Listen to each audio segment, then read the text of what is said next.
Imagine un instant que ton bonheur ne dépende ni de rien ni de personne. Que tu n'aies pas besoin d'attendre un message, une approbation, une caresse ou une reconnaissance pour te sentir complet. Et si tu découvrais que la véritable source de ta joie a toujours été en toi et non entre les mains des autres? Aujourd'hui, je veux te lancer un défi. Rompre ces chaînes invisibles qui t'attachent à l'opinion des autres, lâcher le besoin de validation et oser devenir le maître absolu de ta paix. Car dépendre des autres pour être heureux, c'est leur remettre le contrôle de ta vie. Et tu n'es pas né pour vivre dans un esclavage émotionnel. Ce message est un appel urgent. Réveille-toi, prends le gouvernail et choisis d'être heureux par toi-même. Reste bien jusqu'au bout, car ce que tu vas découvrir ici peut être le début de la liberté que tu recherches depuis toujours.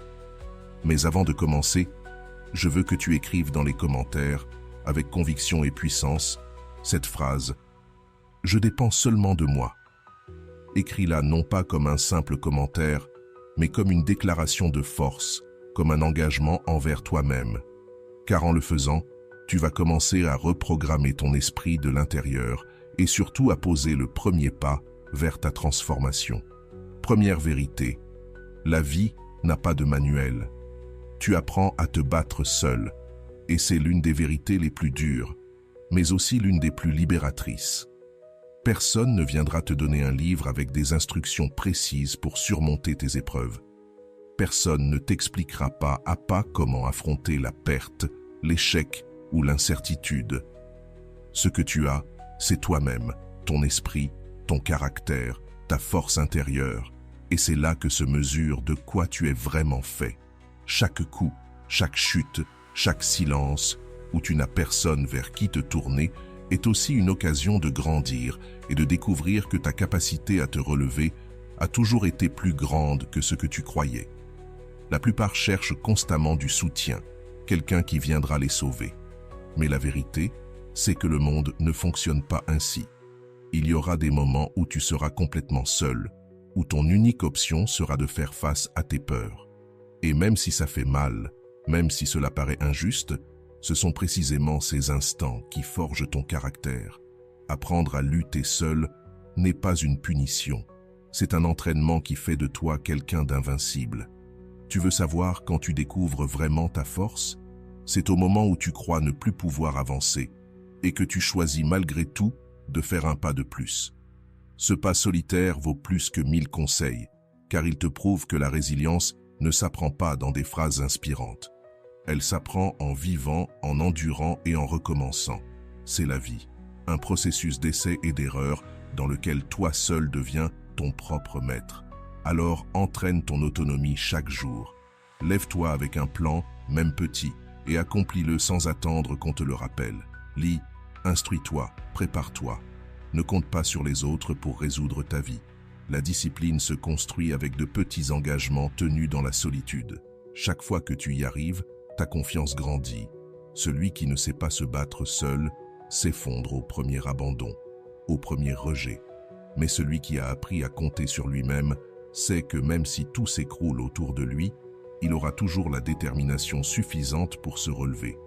Cette sécurité intérieure, voilà ce qui fait la différence entre celui qui reste prisonnier et celui qui transcende. Les stoïciens nous rappellent que la vie est une bataille où nous ne contrôlons que nos actions et nos décisions. Marc Aurèle disait que l'homme fort n'attend pas que la vie soit facile. Il accepte sa dureté et l'affronte avec courage. Voilà ce que signifie se battre seul. Avant de continuer, si tu n'es pas encore abonné à ma chaîne YouTube, je t'invite à le faire dès maintenant. En t'abonnant, tu seras informé de toutes mes nouvelles vidéos, ce qui te permettra de ne rien manquer de contenu précieux. Deuxième vérité, le vrai bonheur naît de toi-même. Le bonheur véritable commence lorsque tu comprends qu'il ne dépend ni de quelqu'un d'autre ni de quelque chose d'extérieur, mais de la relation que tu construis avec toi-même. Cette joie qui ne tremble pas face au rejet, à la perte ou à l'opinion des autres, c'est elle qui te donne la vraie liberté. Tu n'as pas besoin que quelqu'un valide ta vie pour sentir qu'elle en vaut la peine. Ce qui transforme réellement, c'est pouvoir te regarder dans le miroir et ressentir de la paix avec la personne que tu es. Cette paix n'a pas de prix, car personne ne peut te l'enlever. Pourtant, souvent, nous tombons dans le piège de croire que le bonheur se cache dans un meilleur emploi, dans un partenaire idéal ou dans un futur qui n'est pas encore arrivé. Nous pensons que quand j'aurai ceci ou quand j'obtiendrai cela, alors je pourrai être heureux. Mais la vérité, c'est que le bonheur ne se remet pas à plus tard. Il ne t'attend pas dans des conditions idéales. Il est ici et maintenant. Au moment où tu décides d'accepter qui tu es et d'apprécier ta propre compagnie. Le secret est simple. Apprendre à être avec toi-même. T'es-tu déjà arrêté pour écouter tes pensées sans distraction? As-tu pris le temps de ressentir ce qui, réellement, te donne une joie profonde? C'est là que tout commence. Parce que quand tu te connais, tu cesses de vivre pour les attentes des autres et tu commences à construire ta vie depuis ton essence. Accorde-toi des moments de silence, sans écran, sans bruit, sans compagnie. C'est dans ces instants de solitude consciente que tu découvres que ta valeur ne dépend pas de ce que les autres voient en toi, mais de ce que toi, tu reconnais en toi-même. Apprendre à être seul sans ressentir de vide est l'un des pas les plus puissants vers la plénitude. Quand tu construis cette relation intérieure, tu n'as plus besoin que quelqu'un vienne te sauver ou que la vie soit parfaite pour être heureux. Tu découvres qu'il existe en toi une stabilité que rien ni personne ne peut briser. Imagine vivre sans attendre l'approbation de qui que ce soit. Imagine te lever chaque matin avec la certitude que tu es suffisant, sans avoir à te comparer ni à rivaliser pour te sentir valable. Voilà la liberté d'être heureux avec toi-même. Le stoïcisme résume cela en une vérité profonde. La véritable liberté ne se trouve pas dans le contrôle du monde extérieur, mais dans la maîtrise de ton monde intérieur. Marc Aurèle affirmait que notre bonheur dépend de la qualité de nos pensées. Épictète rappelait que personne ne peut te nuire, sauf si tu l'autorises dans ton esprit. Alors pratique chaque jour cette autonomie intérieure. Prends quelques minutes pour observer comment tu te parles à toi-même, pour remercier ce que tu es déjà et ce que tu as déjà. Célèbre tes progrès, même petits, et apprends à ne plus fuir ton propre silence. Ce que tu construiras ainsi, c'est une autonomie émotionnelle qui te rendra libre face à n'importe quelle circonstance. Tu ne seras plus une feuille ballottée par le vent de l'opinion ou du rejet. Tu deviendras un arbre aux racines profondes, flexible face aux tempêtes, mais impossible à déraciner. Voilà le vrai bonheur, être heureux avec toi-même, découvrir que tu es déjà complet et que ta paix dépend uniquement de toi. Tel que tu es, tout ce qui vient de l'extérieur n'est qu'un complément, jamais la base de ta joie. Quand tu le comprends, la vie cesse d'être une poursuite désespérée et devient un chemin de calme, de plénitude et de liberté intérieure. Troisième enseignement, lâcher les attentes et les attachements est essentiel pour retrouver ta paix. Se libérer des attentes, c'est comme déposer un poids invisible que tu portais sur ton dos. Combien de fois t'es-tu senti frustré parce que les choses ne se sont pas passées comme tu l'espérais? Cette déception vient de ton attachement à une idée rigide de la façon dont la vie devrait être, de la manière dont une personne devrait agir, de la façon dont les événements devraient arriver. Mais la vérité est simple. Plus tu t'accroches, plus tu t'enchaînes à une illusion que tu ne pourras jamais contrôler. La vie n'obéit pas à nos caprices, et vivre lié à des attentes, c'est marcher droit vers la souffrance. Chaque fois que tu remets ta joie entre les mains de ce que quelqu'un fait ou d'un résultat qui n'est pas encore là, tu cèdes ta paix. Et si la personne échoue, si le résultat n'apparaît pas, ou si la vie te surprend avec un imprévu, ton monde s'écroule. C'est comme construire une maison sur du sable. Une seule vague suffit à la détruire. En revanche, quand tu apprends à lâcher prise, ta paix devient un rocher solide que rien ni personne ne peut ébranler. L'attachement est l'un des plus grands voleurs de liberté. On s'attache à des objets, à des relations, à des idées du futur, croyant que sans cela, on ne peut pas vivre. Mais plus tu t'attaches, plus tu as peur de perdre et plus l'angoisse s'installe dans ton cœur. Lâcher prise ne signifie pas cesser d'aimer ou renoncer à ce que tu désires. Cela veut dire aimer sans posséder, désirer sans dépendre, Profiter sans peur de perdre, c'est vivre chaque instant avec gratitude, en comprenant que rien ne nous appartient vraiment, ni les personnes, ni les choses, ni même le lendemain. Et quand tu l'acceptes, tu te libères d'un immense fardeau. Accepter la réalité telle qu'elle est, ce n'est pas de la résignation, c'est de la sagesse. La vie est un flux constant de changements, et résister à ce mouvement, c'est vouloir arrêter la mer avec tes mains. Tu ne fais que t'épuiser. Mais si tu permets à la réalité d'être ce qu'elle est, tu découvres qu'il y a de la beauté même dans l'inattendu, et que bien souvent, ce qui paraissait être une perte se transforme en un cadeau caché. Une façon pratique de commencer à lâcher, c'est de t'observer au moment où une attente surgit. Pose-toi la question, qu'est-ce que j'essaie de contrôler qui ne dépend pas de moi? Rien que d'en prendre conscience, tu brises le cycle de frustration. Ensuite, remplace l'attente par la gratitude. Remercie pour ce que tu as déjà, pour ce qui est entre tes mains aujourd'hui. La gratitude est une clé puissante qui dissout l'angoisse de l'attachement et te ramène dans le présent. Une autre clé est la méditation. Quand tu entraînes ton esprit à rester ici et maintenant, tu cesses de t'obséder pour ce qui devrait arriver demain ou pour ce qui a été perdu hier. La méditation crée en toi un espace de silence où les attentes disparaissent et où naît une profonde sérénité. Dans cet état, la vie cesse d'être une lutte contre ce que tu ne peux pas contrôler et devient une danse avec ce qui est. Le stoïcisme nous enseigne que la racine de la liberté est de reconnaître ce qui dépend de nous et ce qui n'en dépend pas. Épictète disait « Ce ne sont pas les choses qui nous troublent, mais l'opinion que nous avons d'elles ». Cette phrase résume l'art de lâcher prise. Ne plus mettre ta paix dans ce qui échappe à ton pouvoir. Tu ne contrôles que tes pensées, tes actions et ton attitude. Tout le reste, laisse-le couler. Le résultat est immédiat. L'anxiété se dissout car tu ne portes plus le poids de contrôler l'incontrôlable. Tu deviens flexible face au changement, capable de t'adapter sans perdre ta paix. Et surtout, tu découvres une liberté si profonde qu'aucune circonstance extérieure ne peut l'égaler. Quand tu lâches attente et attachement, tu ne perds rien. Au contraire, tu gagnes ta paix, ton équilibre et ta vraie joie intérieure. Quatrième enseignement, construis tes relations depuis l'abondance et non depuis le besoin. C'est l'une des décisions les plus puissantes que tu puisses prendre dans ta vie. Réfléchis-y. Si tu entres dans une relation par peur de la solitude, ce que tu crées n'est pas de l'amour, mais de la dépendance. Et la dépendance apporte toujours avec elle l'angoisse, la jalousie, la peur de perdre et un vide constant. Mais si tu arrives dans une relation depuis un lieu de plénitude, tu n'attends pas que l'autre te complète. Tu choisis de partager ce que tu es déjà. Et cela change tout, car tu t'attaches par force et non par manque. La solitude n'est pas ton ennemi, elle est l'atelier où se forge ton indépendance émotionnelle. C'est dans ces moments avec toi-même que tu apprends à écouter ton esprit, à découvrir ce qui te plaît vraiment, à nourrir ton âme par des activités qui t'élèvent.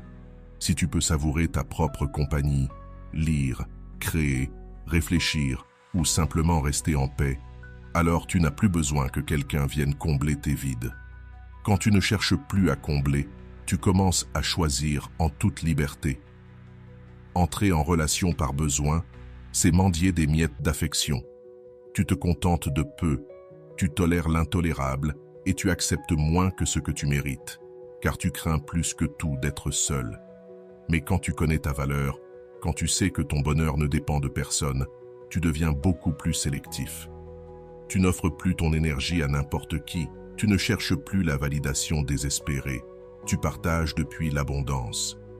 Demande-toi avec sincérité, cette relation enrichit-elle ma vie ou ne fait-elle qu'éviter que je me sente seul? C'est une réflexion dure mais libératrice, car souvent nous découvrons que nous ne faisions pas l'expérience de l'amour, mais que nous fuyions le vide. Reconnaître cela, c'est briser les chaînes qui nous retiennent et s'ouvrir à des liens authentiques. Apprends à cultiver ton autosuffisance. Consacre du temps chaque jour à toi, à tes passions, à tes projets, à ton évolution. Plus tu nourris ton monde intérieur, plus tu deviens une personne qui non seulement apprécie sa solitude, mais qui rayonne en la partageant. Cette énergie attire des relations différentes, des personnes qui ne cherchent pas à profiter de ton besoin, mais qui marchent à tes côtés dans le respect et l'admiration. Apprendre à dire non fait partie du processus. Dire non à ce qui est toxique, aux liens qui ne te respectent pas, aux dynamiques qui te vident, est le plus grand acte d'amour envers toi-même. En le faisant, tu envoies un message clair.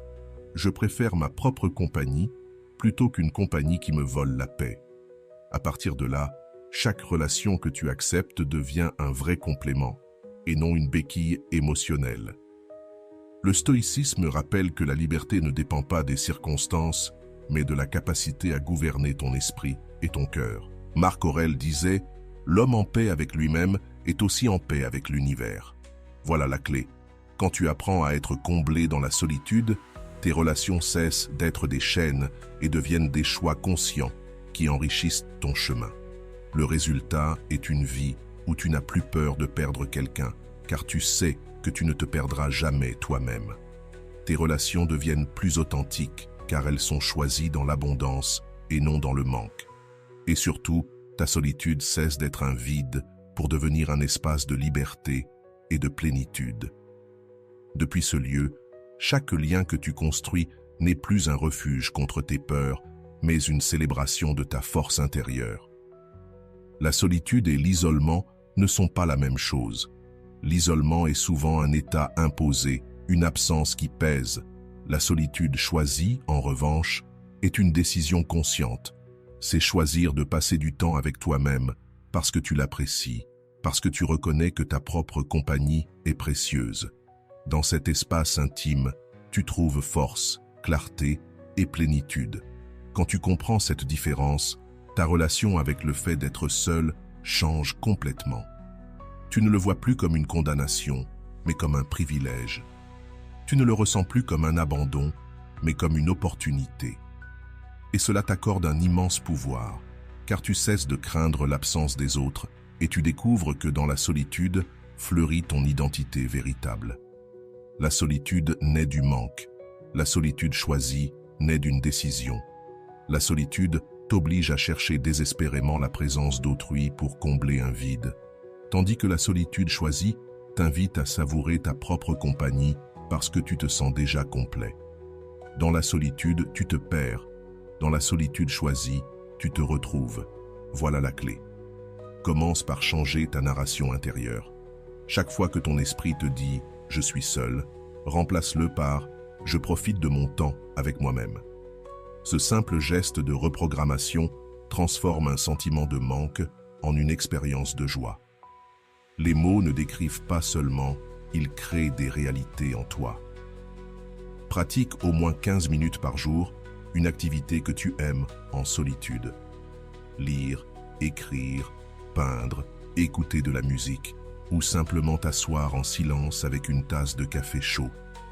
L'objectif n'est pas de te distraire, mais de te reconnecter à toi-même, de donner de la valeur à cet espace intime que tu ne partages avec personne. Plus tu le pratiques, plus tu découvriras que ta solitude n'est pas un ennemi, mais un refuge. Pose-toi des questions qui t'aident à mieux te connaître. Qu'est-ce que j'apprécie dans ma propre compagnie? Qu'est-ce qui me rend complet sans dépendre d'autrui? Ces réflexions ouvrent des portes intérieures et te révèlent que la satisfaction peut naître de toi, sans validation extérieure. Les rituels simples renforcent ce lien. Prends un café en silence le matin, marche seul dans la nature, écris tes pensées avant de dormir. Petit à petit, ce qui paraissait vide devient plénitude. Les stoïciens eux-mêmes le savaient, la véritable force naît de l'autosuffisance, de la capacité à être bien avec soi sans dépendre de l'extérieur. Marc Aurèle méditait dans ses nuits solitaires, non pour se plaindre, mais pour se renforcer. Sénèque affirmait que celui qui sait vivre avec lui-même n'est jamais seul, car il porte en lui un monde complet. Voilà pourquoi la solitude choisie était pour eux un chemin de puissance et de liberté. Et toi aussi, quand tu l'embrasses, tu perds la peur de l'abandon, car tu comprends que tant que tu te possèdes toi-même, tu n'es jamais abandonné. Ta relation avec toi se renforce au point que, lorsque tu partages avec d'autres, ce n'est plus depuis le besoin, mais depuis l'abondance. La solitude fait mal quand elle est vécue comme un manque. La solitude choisie libère quand elle est vécue comme une élection. Si tu transformes ta perception, tu cesseras de croire que tu as besoin de quelqu'un pour être complet et tu reconnaîtras que ta véritable force naît dans ces instants intimes avec toi-même. Chaque fois que la vie t'offre un moment de solitude, ne le vois pas comme un vide, mais comme un rappel que tu portes déjà en toi tout ce dont tu as besoin. Dans ce silence, tu comprends que te contenter de moins n'est pas de l'humilité, mais une forme de renoncement à toi-même. Combien de fois as-tu accepté moins que ce que tu méritais, par peur d'être seul? Peut-être une relation qui ne te respectait pas, un travail qui étouffait ton essence, ou un cercle qui ne reconnaissait pas ta valeur. Tu l'as fait en pensant que c'était mieux que rien. Mais lorsque tu choisis la solitude comme espace de force, tu cesses de voir le rien comme un vide et tu commences à le percevoir comme une possibilité. C'est à partir de là que tu élèves tes standards. La solitude devient le terrain fertile où germe ton authenticité. Loin des voix extérieures, tu peux te demander avec honnêteté « Qu'est-ce que je tolère qui ne reflète pas ma valeur ? Comment puis-je élever mes standards ?» Ces questions fissurent le confort de l'habitude et laissent entrer la vérité. Car il ne s'agit pas d'exiger trop, mais de refuser ce qui t'abîme. Élever tes standards ne veut pas dire être arrogant, mais aligner ta vie avec ta dignité. Cela signifie dire non quand quelque chose ne t'apporte rien, même si au début, ça fait mal. Cela signifie reconnaître que ta paix vaut plus que n'importe quelle compagnie et que ton authenticité n'est pas négociable. Quand tu oses poser des limites et te prioriser, tu élèves non seulement ce que tu attends des autres, mais aussi ce que tu attends de toi-même. Fais l'exercice d'écrire tes standards et formule-les clairement. Respect mutuel, soutien, croissance, authenticité, paix. Chaque fois que tu doutes, relis cette liste. Elle sera ta boussole pour ne pas te perdre dans des relations qui te vident ou dans des engagements qui ne t'élèvent pas. Et souviens-toi, il ne s'agit pas d'attendre que les autres incarnent ces valeurs, mais de commencer par les vivre toi-même. Quand tu choisis de vivre selon tes propres standards, tu attires automatiquement des personnes et des expériences qui vibrent au même niveau que toi. La solitude est aussi l'espace où tu renforces ton estime de toi grâce à des actions concrètes. Consacre chaque jour du temps à un projet personnel, quelque chose qui te rappelle ta valeur et ta capacité. Cela peut être écrire, t'entraîner, apprendre une compétence ou avancer dans un rêve. Ces petits pas quotidiens nourrissent l'idée que ta vie a un sens, même sans validation extérieure. À partir de là, tes standards ne sont plus un caprice, mais la conséquence naturelle de ton auto-valorisation. Le stoïcisme résume cela avec clarté. Le véritable pouvoir ne réside pas dans le contrôle des autres, mais dans le contrôle de soi et dans le choix de ce que tu acceptes dans ta vie. Épictète enseignait que personne ne peut te faire sentir inférieur sans ton consentement. Marc Aurèle rappelait que ta dignité dépend de la façon dont tu te traites toi-même. Élever tes standards à travers la solitude, c'est exactement cela. Décider que ta vie reflète ta valeur et non ta peur. Le résultat de cette posture est une transformation radicale. Tu commences à attirer des relations authentiques car tu ne te contentes plus de celles qui ne vibrent pas avec toi. Tu rencontres des expériences qui reflètent ton authenticité car tu refuses celles qui ne respectent pas ton essence. Et le plus puissant, c'est que la solitude cesse d'être une punition pour devenir ton allié, un espace où tu renforces ta confiance, ton but et ta vérité. Quand tu apprends à élever tes standards depuis la solitude, tu cesses de demander la permission d'être toi.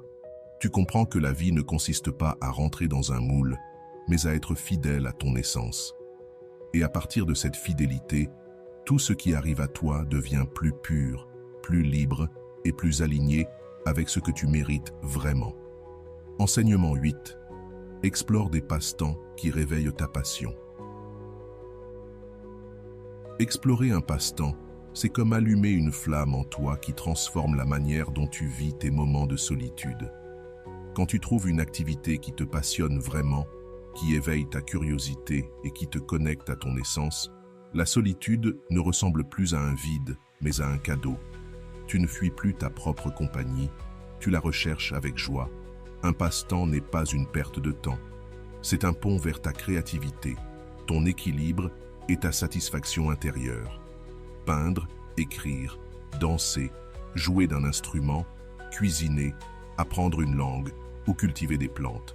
Ce qui compte, ce n'est pas l'activité en elle-même, mais ce qu'elle réveille en toi.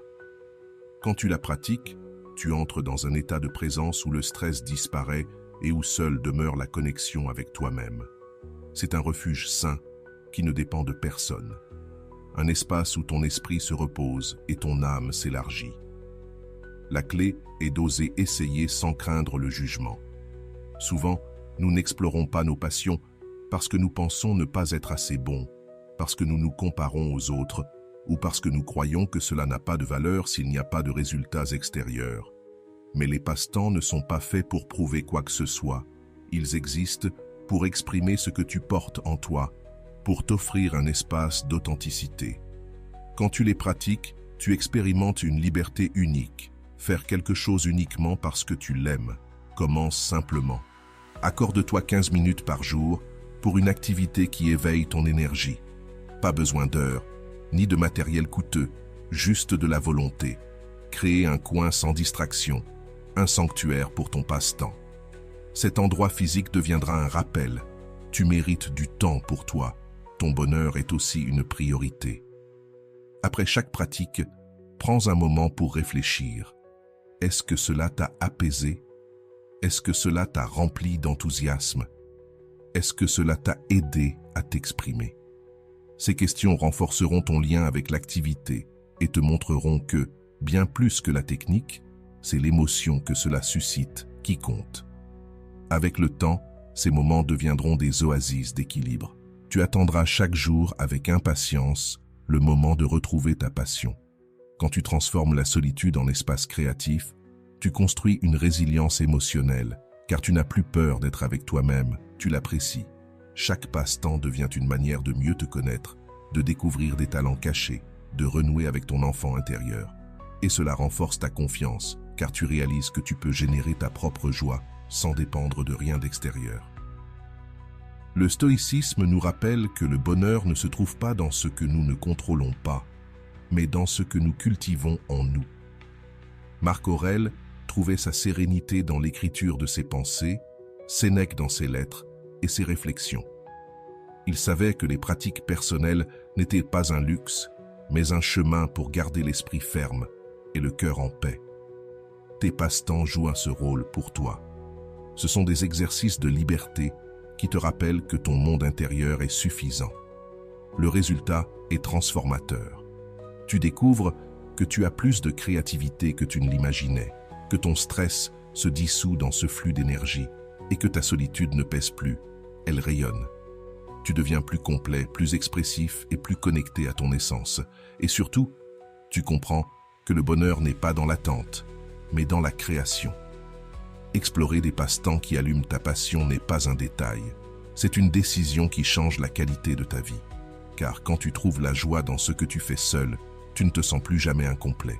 Tu découvres qu'en toi existe une source infinie d'enthousiasme et que chaque jour est une occasion d'allumer cette flamme qui te rappelle que vivre, c'est aussi savourer. On peut voir un erreur comme un échec, une critique comme une condamnation. Mais si à ce moment précis tu te poses la question, est-ce vraiment vrai? Existe-t-il une autre façon de le voir? Alors tu ouvres la porte à l'objectivité.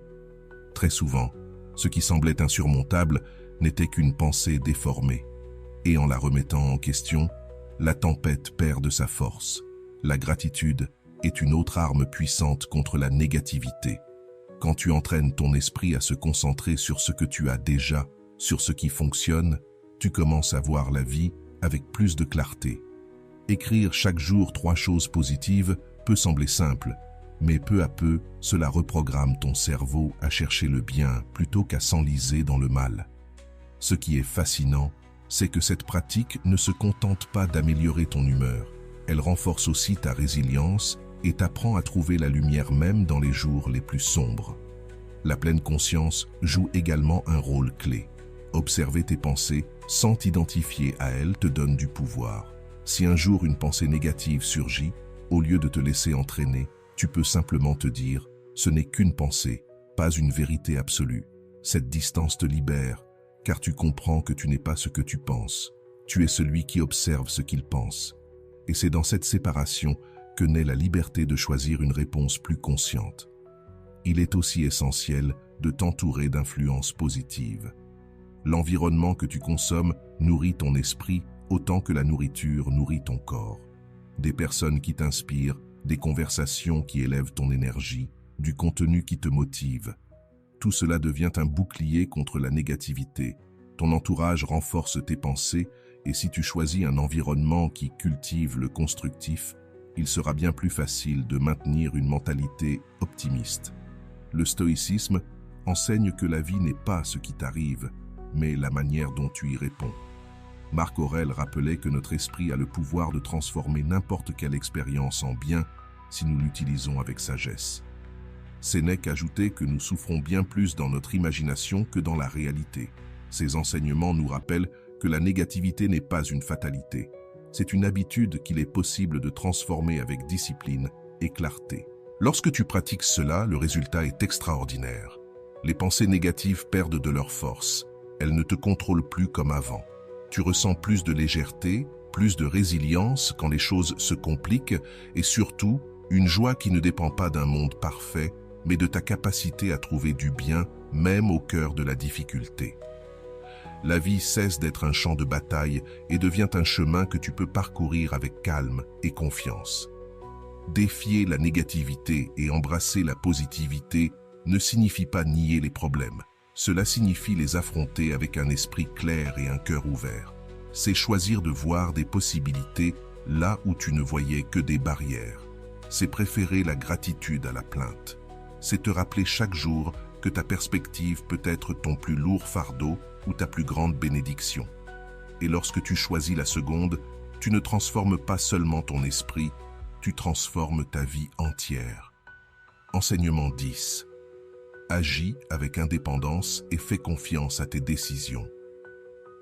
Prendre ses propres décisions et agir avec indépendance est l'une des plus grandes preuves de force intérieure. Tant que tu vis dans l'attente de l'approbation des autres, ta vie ne t'appartient pas vraiment.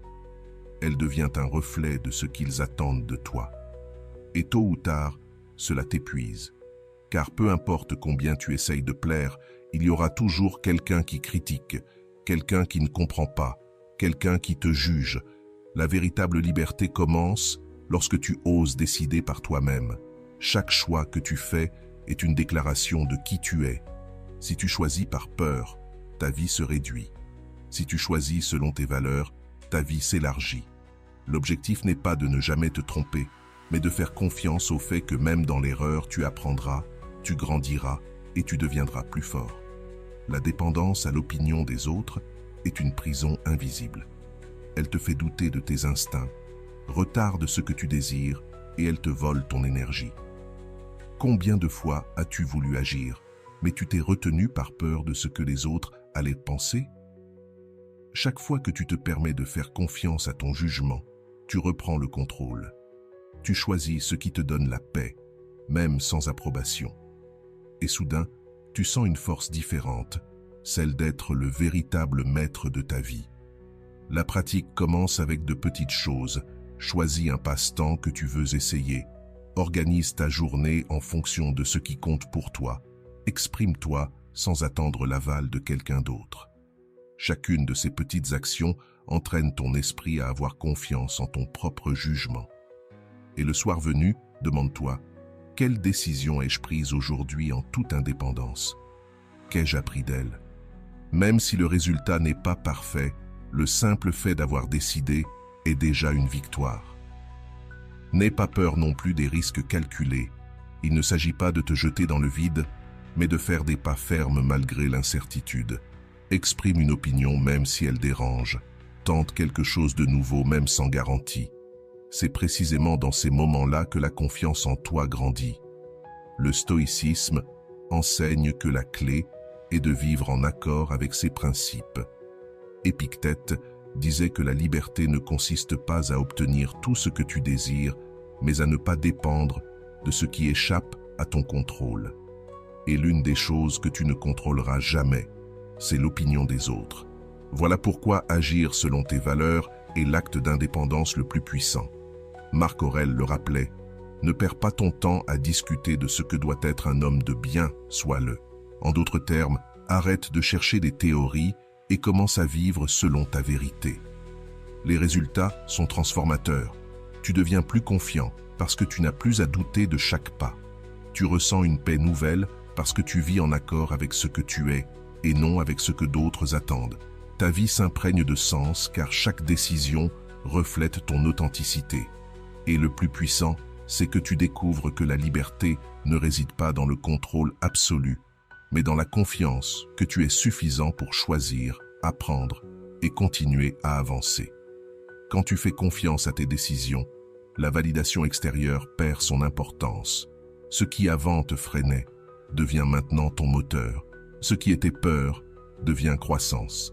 Chaque décision, même petite, devient un rappel que ta vie t'appartient. Voilà la force d'agir avec indépendance. Cesser d'être spectateur et devenir le protagoniste de ta propre histoire. Enseignement 11. Passe du temps dans la nature pour retrouver la clarté.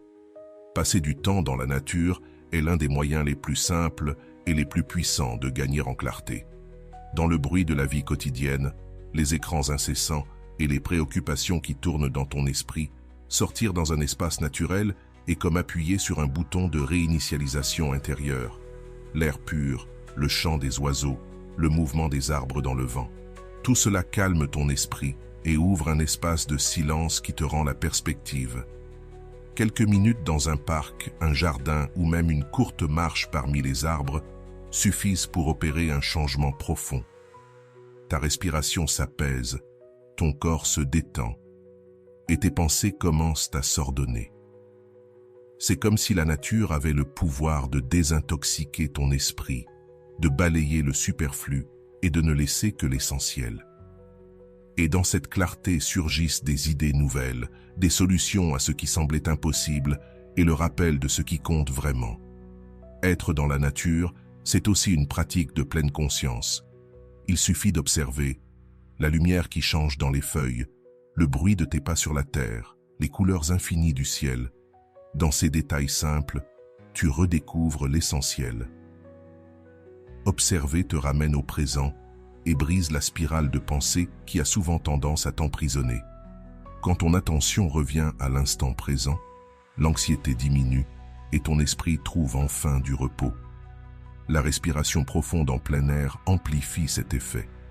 Inspirer lentement, remplir tes poumons d'oxygène frais et expirer avec calme agit comme un véritable baume pour ton système nerveux. Cela ne réduit pas seulement le stress, mais t'apporte aussi une sensation de renouveau. C'est comme si chaque respiration murmurait « Ici et maintenant, je suis en paix ». Dans cet état de présence, tu prends des décisions plus claires, non plus depuis la confusion, mais depuis la sérénité. Écrire dans un journal lorsque tu es en contact avec la nature est un autre rituel puissant.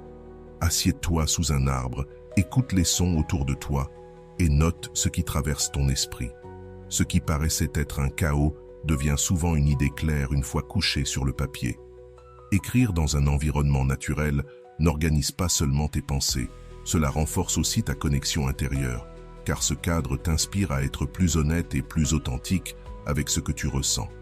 Méditer en plein air est également une expérience unique. Tu n'as pas besoin d'un silence absolu. Il suffit de te concentrer sur les sons de la nature, le chant d'un oiseau, le murmure du vent, le mouvement léger de l'herbe. Ces sons deviennent des ancres qui te ramènent au présent.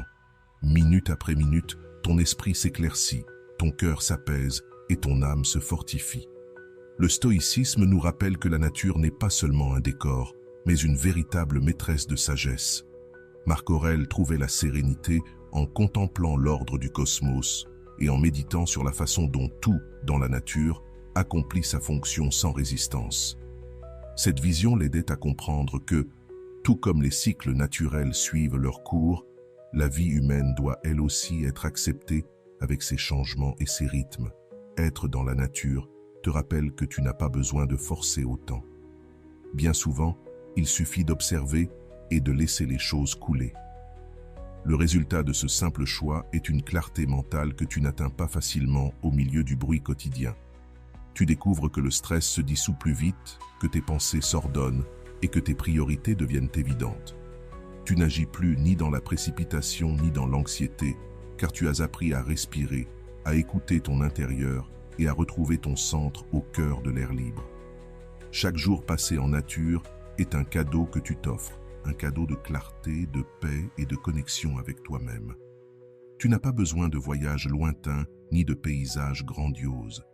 Il suffit de sortir à l'endroit le plus proche et d'observer. Ce simple geste peut transformer ton état mental et ta vie entière. Car dans la nature, tu ne trouves pas seulement le calme, tu trouves aussi la force de décider avec sagesse et de vivre avec équilibre. Enseignement. 12. Le pardon libère ta charge émotionnelle et ouvre le chemin vers la paix. Garder du ressentiment, c'est comme porter un sac rempli de pierres qui s'alourdit de jour en jour. Peut-être crois-tu qu'en t'accrochant à la colère, tu te protèges d'être blessé à nouveau, mais en réalité, tu ne fais que te détruire toi-même. Le ressentiment ne punit pas l'autre, il t'empoisonne, toi. Décider de pardonner ne veut pas dire justifier ce qui s'est passé. Cela signifie simplement déposer ce poids qui t'empêche d'avancer. Pardonner, ce n'est pas de la faiblesse, c'est un acte d'amour envers toi-même. C'est te regarder dans le miroir et te dire « Je mérite d'être en paix, je mérite de lâcher ce qui me consume ». Il ne s'agit pas d'oublier ni de nier la douleur, mais de choisir de ne pas rester enfermé dedans. Car chaque fois que tu ravives une blessure, tu rouvres une plaie intérieure. Le pardon, c'est la décision consciente de fermer cette plaie et de lui permettre de cicatriser. Beaucoup croient non que pardonner, c'est donner raison à celui qui a fait du mal. Mais c'est tout l'inverse. Pardonner, c'est reprendre ton pouvoir.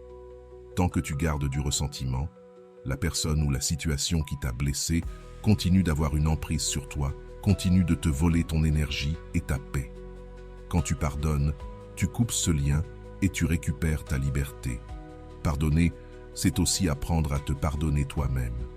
Combien de fois t'es-tu reproché des erreurs passées, des choix que tu aimerais changer, des choses que tu aurais voulu mieux faire?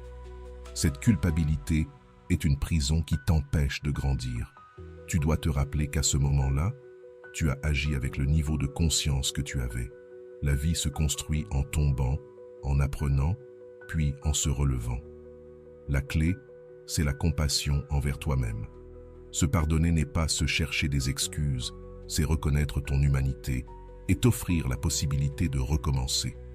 Pratiquer l'empathie est aussi une arme puissante dans ce chemin.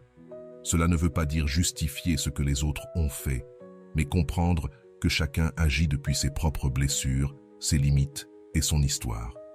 Bien souvent, la douleur qu'on t'a infligée n'était que le reflet d'une douleur que l'autre ne savait pas gérer. Voir les choses sous cet angle allège ton fardeau et t'aide à lâcher prise plus vite. Un exercice pratique consiste à écrire tes émotions. Mets sur papier ta colère, ta frustration et ta tristesse. Libère-les de ton cœur et de ton esprit. Puis, écris une phrase de libération. Aujourd'hui, je choisis de lâcher ce ressentiment, car je mérite la paix. Répétez plusieurs fois, ce rituel symbolique reprogramme ton esprit pour cesser d'alimenter la blessure et commencer à guérir. La méditation peut aussi t'accompagner dans ce processus. Consacre quelques minutes à visualiser la personne ou la situation qui te fait encore mal et répète intérieurement « Je te libère, je me libère ». Peu importe si l'autre entend ou non, ce qui compte, c'est que toi, tu le ressentes.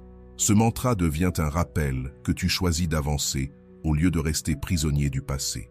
Le stoïcisme nous enseigne que nous ne contrôlons pas ce que les autres font, mais uniquement la manière dont nous y répondons. Sénèque disait « L'homme qui souffre avant l'heure souffre plus que nécessaire ». Garder du ressentiment, c'est justement cela. Prolonger un mal qui appartient déjà au passé. Marc Aurèle, dans ses méditations, disait que nous devons vivre sans rancune, car chaque jour qui passe est trop précieux pour être gaspillé dans ce que nous ne pouvons pas changer. Le résultat de la pratique du pardon est un profond soulagement. Tu sens ton cœur devenir plus léger, ton esprit trouver le calme et ta vie recommencer à avancer sans l'ombre du passé. Pardonner ne signifie pas effacer ce qui s'est passé, mais transformer la manière dont tu choisis de vivre avec cela. Et dans cette transformation, tu récupères ta paix, ta force et ta capacité à construire des relations plus saines et authentiques. Le pardon n'est pas un cadeau pour celui qui t'a blessé, c'est un cadeau que tu t'offres à toi-même. C'est choisir la liberté plutôt que l'esclavage de la rancune, la paix plutôt que la tempête de la colère, la vie plutôt que la prison du passé. Quand tu choisis de pardonner, tu choisis de guérir, et en guérissant, tu choisis de vivre dans la plénitude. Enseignement 13. La qualité de tes pensées détermine la qualité de ton temps en solitude. Si ton esprit est un jardin négligé, envahi de mauvaises herbes, ton expérience sera chaotique et angoissante. Mais si tu apprends à cultiver des pensées de gratitude, d'amour de soi et d'ouverture aux possibilités, ton temps avec toi-même se transforme en un espace fertile, un refuge de calme et de croissance. Il ne s'agit pas d'éviter la solitude, mais d'apprendre à l'habiter avec des pensées qui te renforcent au lieu de te détruire. Quand tu passes du temps seul, ta voix intérieure devient plus forte. Les peurs, les doutes et les insécurités refont surface, et c'est là que beaucoup fuient vers des distractions extérieures pour ne pas les entendre. Mais la vérité, ce n'est pas de faire taire cette voix, c'est de la transformer. Tes pensées sont des graines. Selon celles que tu arroses, ta vie fleurira ou se fanera. Si tu répètes chaque jour des critiques envers toi-même, si tu ne vois que ce qui manque, ton temps seul deviendra un supplice. Mais si tu choisis consciemment de cultiver la gratitude et les affirmations qui te rappellent ta valeur, ce temps deviendra ton meilleur allié. La première clé est l'auto-observation consciente. Consacre quelques minutes chaque jour à observer les pensées qui surgissent dans le silence. Ne les juge pas, contente-toi de les regarder. Cette conscience est comme allumer une lampe dans une pièce sombre. Soudain, tu vois ce qui est là et tu peux décider de ce que tu gardes et de ce que tu laisses partir. Lorsque tu identifies des croyances limitantes, remplace-les immédiatement par des affirmations positives. Ne laisse jamais de vide dans ton esprit, car si tu n'y plantes rien de nouveau, les mauvaises herbes repousseront. La gratitude est l'engrais le plus puissant de ton jardin mental. En te concentrant sur ce que tu as déjà, sur ce qui fonctionne déjà, ton esprit s'entraîne à voir la beauté dans le quotidien. Écris chaque jour 3 petites choses pour lesquelles tu es reconnaissant. Cet exercice simple change le ton de ton dialogue intérieur. Tu ne vis plus depuis le manque, mais depuis l'abondance. Alors, la solitude ne se vit plus comme un vide, mais comme une plénitude. Rappelle-toi, tu ne peux pas contrôler toutes tes pensées, mais tu peux choisir lesquelles nourrir. Imagine que chaque pensée est un visiteur. Certaines arrivent avec la paix, d'autres avec le chaos. Toi seul décides qui tu invites à rester et qui tu laisses repartir. Avec la pratique, ton esprit apprend à ne plus s'accrocher au négatif, à le laisser partir et à garder seulement ce qui t'élève. Le stoïcisme le résume parfaitement. Marc Aurèle écrivait que le bonheur de ta vie dépend de la qualité de tes pensées. Les sages stoïciens savaient que ce n'est pas le monde extérieur qu'il faut contrôler, mais ton monde intérieur. Si tu cultives des pensées élevées, ta solitude devient une forteresse. Si tu nourris des pensées destructives, elle devient une prison. À toi de choisir quel jardin tu veux entretenir. Enseignement 14. Le courage naît quand tu affrontes la peur.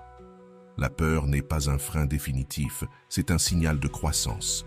Chaque fois que tu le ressens, cela signifie que tu touches les limites de ta zone de confort, que tu es sur le point de franchir une étape vers l'inconnu et donc vers l'expansion. Beaucoup pensent que la peur est un avertissement pour reculer, alors qu'en réalité, elle est le rappel que quelque chose d'important se trouve devant toi. Si tu ne ressens jamais la peur, c'est que tu vis trop petit, trop en sécurité, en répétant toujours les mêmes choses. La peur n'apparaît pas dans ce qui est connu, elle surgit quand la vie t'invite à grandir. Ce nœud dans ton estomac, cette hésitation avant d'agir, ce n'est pas ton ennemi, c'est ton maître. La peur te montre le chemin qui te fera évoluer. Si tu l'affrontes, tu développes ton courage. Si tu la fuis, tu renforces tes chaînes. Chaque action, même minime, réduit sa force. Le stoïcisme enseigne que le vrai courage n'est pas l'absence de peur, mais la capacité d'agir malgré elle. Enseignement 15. Transforme l'adversité et les critiques en force. La vie t'apportera toujours des obstacles, des rejets, des épreuves. Mais ce n'est pas ce que tu traverses qui définit ton destin, c'est la manière dont tu y réponds. Chaque critique peut te briser ou t'élever. Chaque rejet peut t'affaiblir ou te rediriger. L'adversité est comme le feu. Elle peut consumer, mais elle peut aussi forger l'acier. Le stoïcisme rappelle que tu ne contrôles pas ce qui t'arrive, mais que tu contrôles toujours la manière dont tu l'interprètes. Marc Aurèle écrivait que l'obstacle devient le chemin. Épictète disait que ce ne sont pas les faits qui nous détruisent, mais l'opinion que nous en avons. Ainsi, chaque fois que tu choisis de transformer la douleur en moteur, tu t'élèves au-dessus des circonstances. C'est cela, la vraie victoire. Non seulement atteindre tes objectifs, mais devenir quelqu'un qu'aucune tempête ne peut abattre. Si tu es arrivé jusqu'ici, permets-moi de te remercier profondément pour ton temps et ton attention consacrés à cette vidéo. Avant de partir, abonne-toi à la chaîne si ce n'est pas encore fait. Je te laisse ici 2 vidéos qui pourraient t'intéresser. Prends soin de toi et à bientôt.